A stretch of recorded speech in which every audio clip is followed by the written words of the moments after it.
Hi everybody, are you guys ready to learn how to make spaghetti and meatballs all in your pressure cooker?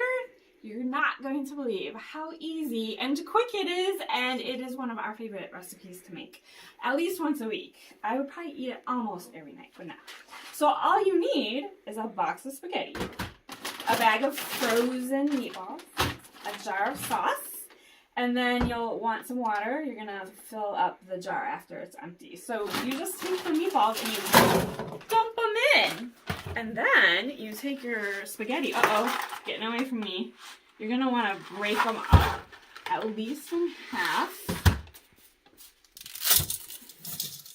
And just lay them on. Yeah, this is a little messy. But I swear it's a lot less messy than when you make it at home. I'm using the whole box of noodles. You don't have to. I would probably even recommend breaking them into like thirds if you can. That could be a little tricky. So you want them to be a little flat over your meatballs. And then I'm going to take the jar of sauce and dump it all over. And even if you were to make spaghetti regularly and not this way, you can always, this is a tip, you can always clean out your jar, get every last drop of sauce by putting in just a tiny bit of water into the jar and put the lid on and give it a good shake, and then you won't waste a little bit of it. So I don't know if I can show you how to do that,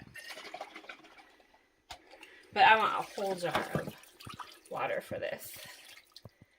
So then I'm going to put the lid on and cook it for just 9 minutes. So I have it on my, let's see, I'm going to do manual, and I'm going to do 9. So I got to make it go down all the way because it's automatically set for, for 30.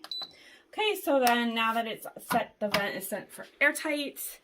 And once the pressure is starting to go cooks, it'll let me know, it'll beep when 9 minutes has gone, and then we will take it out and we're going to stir it, and we're going to add some Parmesan. And I say you should invest in the freshest Parmesan. It totally makes the dish. That's my tip.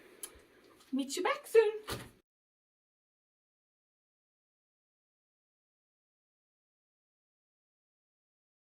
The timer has gone off, and I'm going to go and give it a quick release. So after that's ready, then we will add in our Parmesan cheese.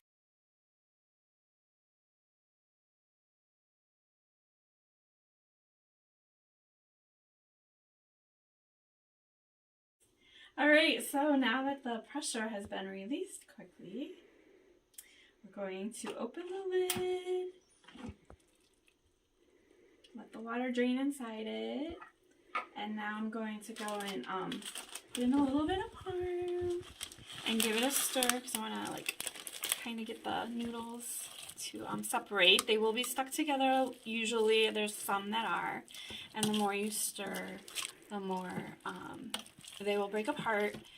And you can see that it's liquidy, but the more parm, or you can do mozzarella as well, the more cheese that you stir in, the thicker the sauce gets, and it'll also set. And I think for those of you who love pasta like I do, you know that it's even better the next day. I don't know what that is, but it's like the noodles absorb all that sauce and get even tastier. So there's no draining.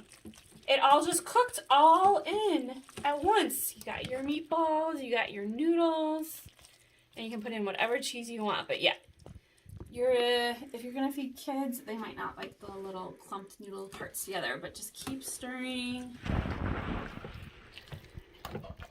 And this was 9 minutes. You can do 7. That one will probably have even more noodles that are stiffer. And I like my noodles really soft. So easy and quick. You don't have to worry about having an empty sink to drain noodles into. You don't have to lift any heavy hot pots that has a lot of water in it. It's all just ready like that, ready to go. So I hope that you give it a try and you really like it. Thanks everybody.